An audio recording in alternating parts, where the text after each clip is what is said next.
الحمد لوليه والصلاة على نبيه. معزز و محترم و قدرمند ورونو او خويندو، د روژې په مبارکه میاشت کې بیا اوس الحمدلله مونږ را رسېدلي یو اخري لسیزې ته. په هغې کې د لیلة القدر شپه شتون لري چې تر زرو میاشتو بهتره ده. په دې کې عبادت تر زرو میاشتو عبادتونو افضله دی او په دې کې مسلمان ته مغفرت کیږي، بخښنه ورته کیږي د ګناهونو. یو حدیث شریف کې راځي چې د لیلة القدر په شپه باندې بعضې کسان چې هغې ته مغفرت نه کیږي هغه پکې یاد شوي دي. نو دا حدیث شریف تاسو ته ځکه ذکر کوم چې دغه کسان تاسې هم وپېژنئ او الله دې نه کوي که څوک داسې وي چې دغه بعضې اعمال خپله په دې کې وي، د هغې څخه به دی په کلکه باندې اجتناب وکړي چې د لیلة القدر په شپه دته هم بیا مغفرت وسي، د هغه اعمالو څخه دی خالی وي.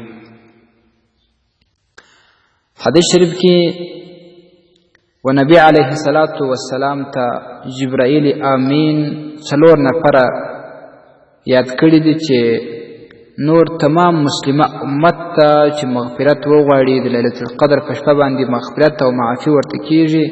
4 کسان دي چې هغې ته معافي نه کیږي.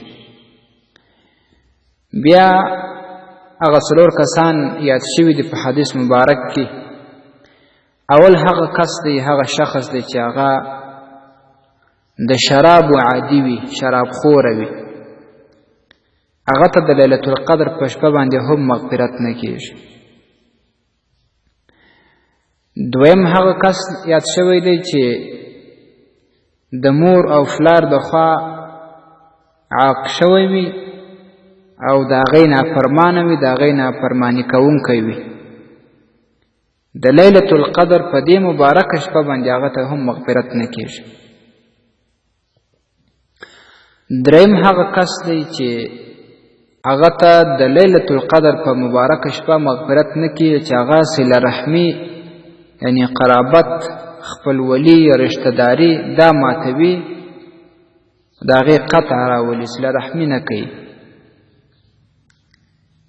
نو دغه دریم کس هم ډېر کسانو کې دغه اعمال موجود وي چې صله رحمي نه لري، قرابت کوي، په معمولي وړوکو خبرو باندې دوی رشته سره ختموي، رشته ماتوي، خپلولي ختموي.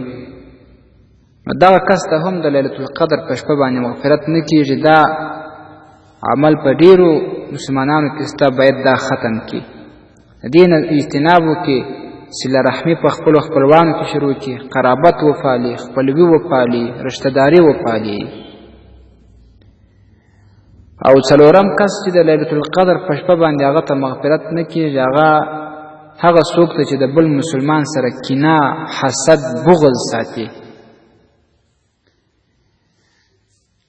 نو دغه کس چې دا بغض د بل مسلمان سره ساتي، نو په دې وجه باندې ګورئ د صله رحمي قطع هم راځي. نو هغه 2 اعمال په دې کې موجود شول، نو بیا و دې کس ته د لیلة القدر په مبارکه شپه باندې مغفرت نه کیږي.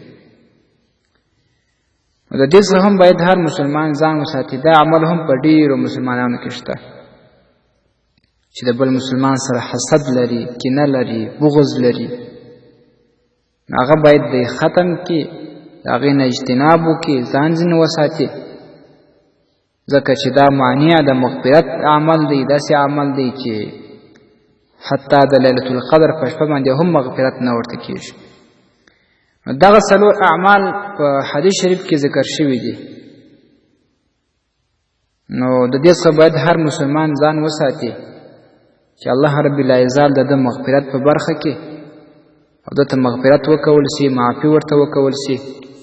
ځکه چې انسان کله د لیلة القدر په شپه باندې معاف نسي او محرومه پاتې سي، بیا به کم داسې بختور بخت راځي چې دته به د هغې په وجه باندې مغفرت کیږي. ځکه چې د لیلة القدر شپه تر 0 میاشتو هم بهتره ده. علماء کرام وایي چې دا لیلة القدر ځکه په دې نامه باندې نامداره سوه د قدر شپه. امام ابو بکر وراق رحمه الله دا خبره کړې چې کم ذلیله انسان وي، بدبخته انسان وي، هغه په دې شپه باندې عبادات وکړي، په دې شپه باندې د رب العزت څخه معافي او بخښنه وغواړي، نو هغه د دې شپې په برکت باندې عزتمند او د لوړې مرتبې والا شخصیت جوړېدلی شي. نو ځکه دې ته لیلة القدر د قدر د عظمت والا شپه وایي.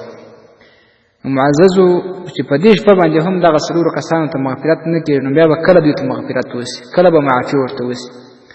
نو دغه اعمال چې کوم ذکر شوه دا مانع د مغفرت دي. نو دغه اعمال څخه باید مسلمان ځان وساتي. السلام علیکم ورحمة الله وبرکاته.